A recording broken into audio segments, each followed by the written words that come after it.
For 20 years, football tried to solve Lionel Messi. The smartest managers studied him. The toughest defenders kicked him. Entire teams rebuilt their tactics around him.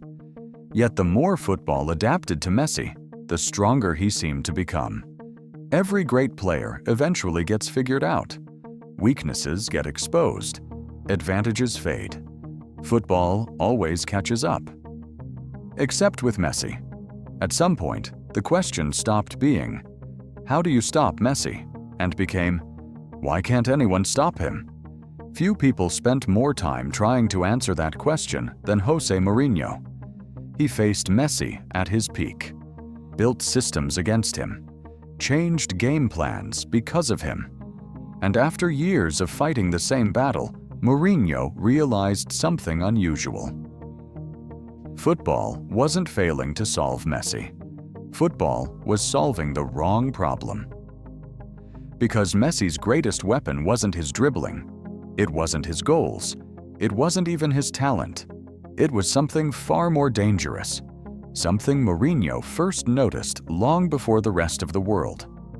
November 2003, Barcelona versus Porto. A friendly match that should have been forgotten. No trophy, no pressure, no history. Yet years later, Mourinho still remembered one detail from that night. A 16-year-old boy named Lionel Messi. At first, that doesn't sound remarkable. Elite clubs produce talented youngsters every year. Most disappear. Some become professionals. A few become stars. So why did Mourinho remember Messi? Because even then, there was something different about the way he saw the game. Years later, Mourinho described Messi as a player who always seemed one step ahead of everyone else. At the time, that sounded impossible. Football isn't chess. Players react. They improvise.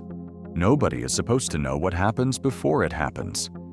Yet over the next 2 decades, football kept producing evidence that Mourinho may have seen something everyone else missed.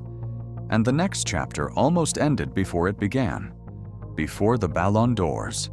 Before the Champions Leagues. Before the World Cup. Messi's career nearly disappeared. At 11 years old, he was diagnosed with growth hormone deficiency. Without treatment, his body would not develop normally. For a young footballer, that should have been the end. The treatment was expensive. His family couldn't afford it forever. Suddenly, football wasn't the biggest problem anymore. Survival was. Think about how many future stars football has lost before they ever reached the spotlight.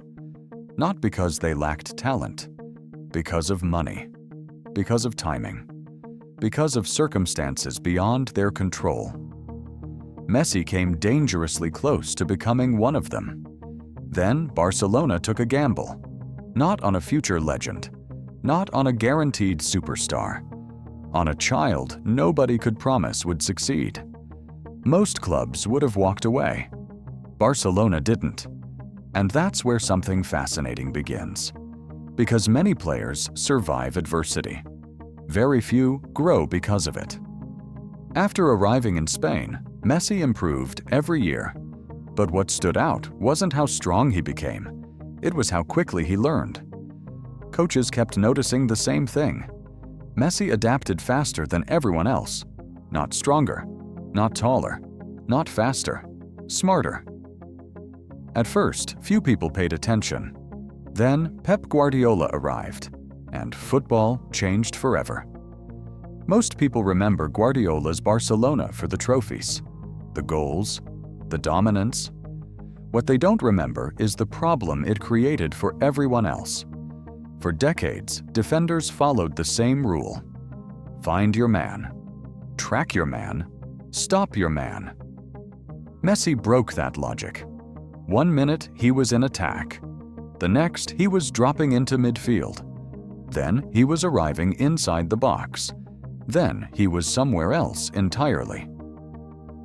Defenders stopped marking Messi. They started chasing him.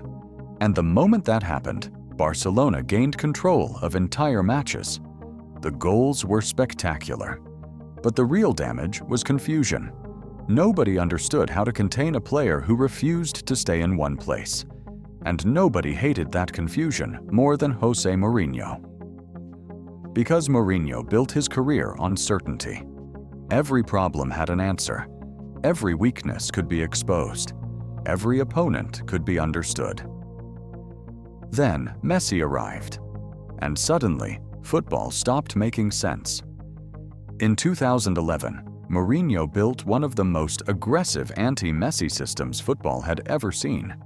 Extra pressure, extra defenders, constant physical battles. For stretches, it worked. Barcelona looked uncomfortable. Messi looked contained. Madrid looked in control. Then one mistake happened. Messi received the ball. A few seconds later, the entire plan was dead. That's what made him different. You could spend weeks building a solution. Messi needed seconds to destroy it, and that became the story of their rivalry. Again and again, football created answers. Again and again, Messi found new questions. Eventually, Mourinho realized something important. Stopping Messi wasn't the hard part. Keeping him stopped was, because every time football thought it understood him, another version appeared. The teenager who terrified defenders with acceleration became a goal-scoring machine. The goal scorer became a creator. The creator became a controller of entire matches. The role changed. The influence never did. And that created a mystery talent alone couldn't explain. Because by the late 2000s and 10s, football wasn't watching the same player Mourinho had seen in 2003. The dribbler had changed. The finisher had changed. Even the role had changed. Yet somehow, the impact remained exactly the same. And then came the one stage where every weakness gets exposed. The World Cup. For years, critics repeated the same argument. No matter what Messi achieved with Barcelona, no matter how many records he broke, no matter how many Ballon d'Ors he won, the criticism always returned: no World Cup. And that's why Qatar felt different. At 35 years old, Messi wasn't chasing another trophy. He was chasing the one achievement that could end every debate. Then Saudi Arabia happened. Argentina lost one of the biggest shock matches in World Cup history. The headlines exploded. The doubts returned. Many believed this was where the story would end. For a moment, it felt possible. Then Mexico happened. Argentina needed a win. The pressure was enormous. Every minute felt heavier than the last. Then Messi received the ball outside the box. One touch, one glance, one strike, goal. The tournament changed, and more importantly, the pattern returned. Under pressure, Messi didn't panic. He became calmer. As Argentina moved through the knockout rounds, the same story kept repeating. The stakes increased. Messi found answers. Against elite opponents, against world-class defenders, against entire defensive systems built to stop him. At 35 years old, he was still controlling matches on football's biggest stage, and suddenly, the old explanations stopped working. This wasn't youth. This wasn't speed. This wasn't physical dominance. So what exactly were people watching? The closer football got to the answer, the stranger the answer became. Then came France. The World Cup final. The biggest pressure imaginable.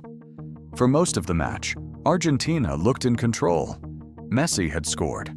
The dream was alive. Then everything changed.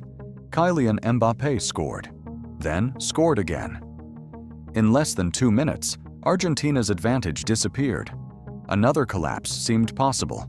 Another heartbreak. Another unfinished story. Yet even in that chaos, Messi responded.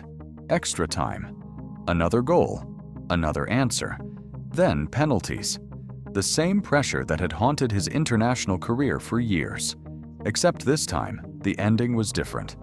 Argentina won. Messi dropped to his knees.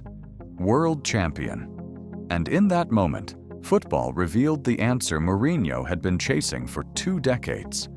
Because what happened in Qatar wasn't a miracle. It was evidence.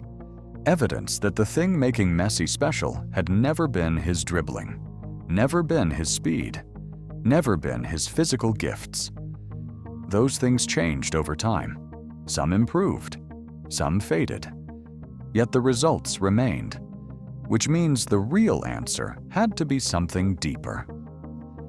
Think about every clue we've uncovered. The teenager Mourinho couldn't forget. The medical condition that should have ended everything. The tactical systems that worked until they didn't. The dribbler who became a goal scorer. The goal scorer who became a creator. The creator who became a controller. Different versions, different weapons, same player. And that's exactly what Mourinho realized. Every time football thought it had finally understood Messi, Messi changed. When defenders learned how to stop one version of him, another version appeared.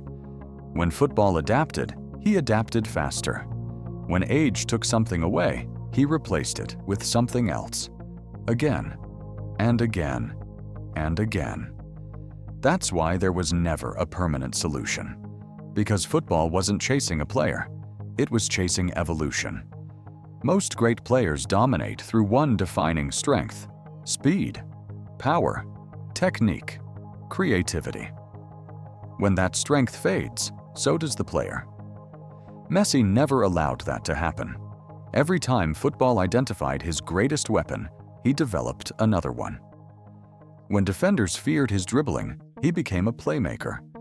When teams closed passing lanes, he became a finisher. When age reduced his explosiveness, he controlled matches through decision-making and intelligence. The older he became, the harder he was to understand. And that's the contradiction that fascinated Mourinho. Football's rules say players become easier to solve over time. Messi became harder. Football's rules say age creates limitations. Messi turned those limitations into advantages. Football's rules say every era eventually moves on from its stars. Messi forced multiple eras to adapt to him. And suddenly, the mystery isn't a mystery anymore. The thing Mourinho saw wasn't a skill. It wasn't a tactic. It wasn't a physical gift. It was a pattern. Every challenge made Messi better. Every obstacle forced him to evolve. Every attempt to stop him created a new version of him. That's why managers spent years searching for answers they never fully found. Because the moment they thought they had solved Messi, they were already studying an old version. The new version was already waiting. And maybe that's what Mourinho was warning us about all along. Not that Messi would become one of the greatest players ever. Everyone eventually saw that. The real warning was far more unsettling. Football wasn't watching a player. Football was watching someone who could reinvent himself faster than the game could adapt. Every team prepared for the Messi they knew. The problem was that by the time they faced him, he was already becoming someone else. A player whose greatest weapon wasn't dribbling, wasn't goals, wasn't vision, wasn't talent. It was transformation. And that's why, more than 20 years after Mourinho first saw that skinny teenager in Barcelona, football still struggles to explain Lionel Messi. Because the moment you think you've finally understood him, he becomes someone else. And maybe that's the closest thing football will ever get to an answer.